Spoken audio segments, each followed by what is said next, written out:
क्या है सनातन के शूद्र संतों का पूरा सच? सनातन के शूद्र संतों और ब्राह्मण संतों में क्या फर्क होता है?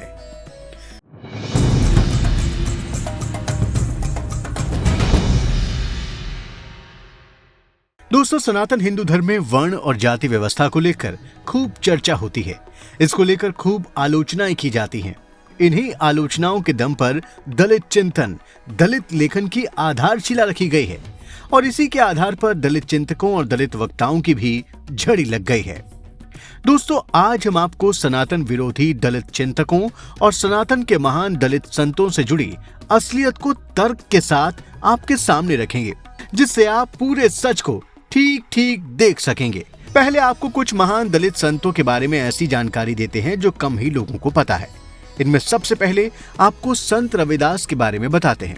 संत रविदास का जन्म सनातन के आध्यात्म, रहस्यवाद और वर्ण व्यवस्था को बहुत सुंदर तरीके से डिफाइन करता है। संत रविदास का जन्म काशी की एक दलित बस्ती में हुआ था। रैदास के जन्म के समय काशी के दशाश्वमेध घाट पर महान संत रामानंद अपनी विष्णु भक्ति में लीन रहते थे। रैदास का जन्म होते ही रामानंद को एहसास हो गया था कि एक निम्न समझे जाने वाले कुल में महान हरिभक्त का अवतरण हो चुका है। एक ऐसा भक्त जो अपनी साधना से उस परम तत्व को प्राप्त करेगा जिसे कुछ विरले ही प्राप्त कर पाते हैं।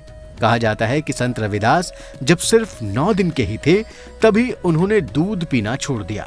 रैदास के माता पिता बहुत चिंतित हो गए। इधर रामानंद जी अपनी दिव्य दृष्टि से बालक के दूध न पीने की वजह को भी जान गए।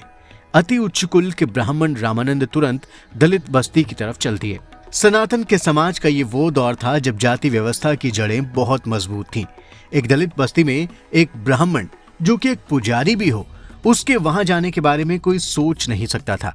रामानंद जैसे महान संत को दलित बस्ती में देखकर लोग हैरान रह गए। रामानंद सीधे रैदास के घर गए। शिशु रैदास को गोद में लिया और उनके सिर पर हाथ फेरा।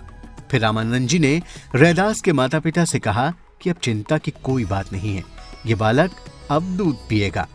रामानंद की गोद से मां की गोद में आते ही शिशु रैदास दूध पीने लगे। ये इस बात को दर्शाता है कि सनातन का आध्यात्मवाद आत्मा की एकता में विश्वास करता है। सनातन का आध्यात्मिक रहस्यवाद रामानंद जैसे पहुंचे हुए संतों को दिव्य दृष्टि देता है, जो उस चीज को भी देख लेते हैं जिसे साधारण व्यक्ति की आंखें नहीं देख पाती। और जो सबसे बड़ी बात है कि सनातन का समाज मूल रूप से छुआछूत और जातिवाद में बिल्कुल भी भरोसा नहीं करता। तभी तो एक सबसे ऊंची समझी जाने वाली जाति का व्यक्ति खुद अपनी प्रेरणा से सबसे नीची समझे जाने वाली जाति के व्यक्ति के घर पहुंच जाता है। तभी तो सनातन के दलित संत रविदास को महान संत रामानंद के रूप में ब्राह्मण गुरु मिले, जिन्होंने अपनी आध्यात्मिक साधना के बल पर हरि यानी परमात्मा को पा लिया। यही नहीं, उन्हें क्षत्रिय रानी मीराबाई और चित्तौड़ के राणा सांगा की पत्नी झाली रानी ने अपना गुरु बनाया। आज भी कोई मुंह उठाकर सनातन का विरोध करने लगता है। रैदास जी ने सनातन हिंदू धर्म में आ गए आडंबरों का हमेशा विरोध किया, मगर पूजा का विरोध कभी नहीं किया। रैदास जी को इस बात का अच्छी तरह ज्ञान था कि सनातन की वर्ण व्यवस्था मूल रूप से कर्म और गुण पर आधारित है। जन्म इसका आधार बहुत बाद में बना और एक दिन जरूर आएगा जब सनातन की वर्णाश्रम व्यवस्था फिर अपने मूल स्वरूप में आ जाएगी। तब सनातन का जातीय भेद अपने आप मिट जाएगा। जो लोग जन्म के आधार पर जाति और वर्ण को मानते हैं, उनके लिए रैदास लिखते हैं, ऊंचे कुल के कारण ब्राह्मण कोई न होए, जऊ जानहि ब्रह्म आत्मा, रैदास कही ब्राह्मण सोए। इसका अर्थ है कि ऊंचे कुल में जन्म लेने के कारण ही कोई ब्राह्मण नहीं कहला सकता। जो ब्रह्म को जानता है वही ब्राह्मण कहलाने का अधिकारी है।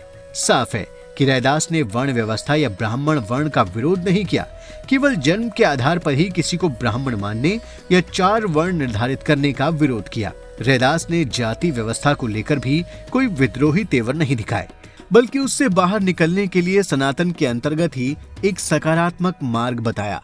आपको बता दें कि वाराणसी के संत रविदास मंदिर में सभी जातियों के लोग दर्शन करने के लिए आते हैं। इस मंदिर में आप जाएंगे तो आपको हर जगह सनातन का चरित्र ही दिखाई देगा। अब बात करते हैं सनातन के महान संत कबीरदास जी की। कबीरदास के जन्म को लेकर कई कहानियां प्रचलित हैं, लेकिन उन्हें एक दलित संत ही माना जाता है। कबीरदास के गुरु भी वही ब्राह्मण रामानंद हैं जो रैदास के गुरु हैं। कबीरदास ने अपने समय में प्रचलित हर धर्म में व्याप्त बुराइयों पर कठोर वार किया है, लेकिन वो सनातन के दायरे से बाहर नहीं गए। उनका ईश्वर निर्गुण है। निर्गुण ब्रह्म की अवधारणा सनातन की ही है। उनका ब्रह्म निर्गुण जरूर है, लेकिन उसको भी जब उन्होंने नाम दिया तो राम ही कहा। कबीर का अध्यात्म 100% सनातन का ही अध्यात्म है। दोस्तों, सनातन हिंदू धर्म के सबसे महान ग्रंथ रामायण की रचना करने वाले वाल्मीकि को भी दलित माना जाता है। ऐसे हजारों नाम गिनाए जा सकते हैं जो सभी आज के नजरिए से दलित थे। वेद को रचने वाले, स्मृतियों को लिखने वाले और पुराणों को गढ़ने वाले केवल जन्म से ब्राह्मण ही नहीं थे। आपको कुछ और मिसालें बताते हैं। ऐत्रेय ऋषि को दास पुत्र बताया जाता है, लेकिन अपने कर्म से वो उच्च कोटि के ब्राह्मण बने और उन्होंने ऐत्रेय ब्राह्मण और ऐत्रेय उपनिषद की रचना की। ऋग्वेद को समझने के लिए ऐत्रेय ब्राह्मण को बहुत महत्वपूर्ण माना जाता है। ऐत्रेय ब्राह्मण के अनुसार एलूश ऋषि पहले जुआरी थे, लेकिन बाद में उन्होंने ऋग्वेद का अध्ययन कर अनेक चीजें प्रतिपादित की और आचार्य का पद प्राप्त किया। इसी तरह सत्यकाम जाबाल वैश्या के पुत्र थे, लेकिन उन्होंने ब्राह्मणत्व को प्राप्त किया। विष्णु पुराण के अनुसार राजा दक्ष के पुत्र पृषद शूद्र हो गए थे, लेकिन बाद में प्रायश्चित स्वरूप तपस्या करके उन्होंने मोक्ष प्राप्त किया। सवाल उठता है कि अगर शूद्रों के लिए तपस्या करना मना होता तो पृषद कैसे ये कर पाए। विष्णु पुराण में ही लिखा है कि राजा निर्दिष्ट के पुत्र नाभाग वैश्य हुए, लेकिन उनके कई पुत्रों ने क्षत्रिय वर्ण धारण कर लिया। नाभाग के ही एक पुत्र धृष्ट ब्राह्मण हो गए थे और धृष्ट के पुत्र ने क्षत्रिय वर्ण अपनाया था। आगे उन्हीं के वंश में फिर कुछ ब्राह्मण हुए। भागवत के अनुसार राजपुत्र अग्निवैश्य ब्राह्मण हो गए थे। विष्णु पुराण और भागवत के अनुसार रथोत्तर क्षत्रिय से वो ब्राह्मण बन गए थे। क्षत्रिय कुल में जन्मे शौनक ने भी ब्राह्मणत्व को प्राप्त किया। वायु, विष्णु और हरिवंश पुराण के अनुसार शौनक ऋषि के पुत्र गुण और कर्म में अंतर होने की वजह से ब्राह्मण, क्षत्रिय, वैश्य और शूद्र चारों वर्णों के हुए। मातंग ऋषि चांडाल पुत्र से ब्राह्मण बने।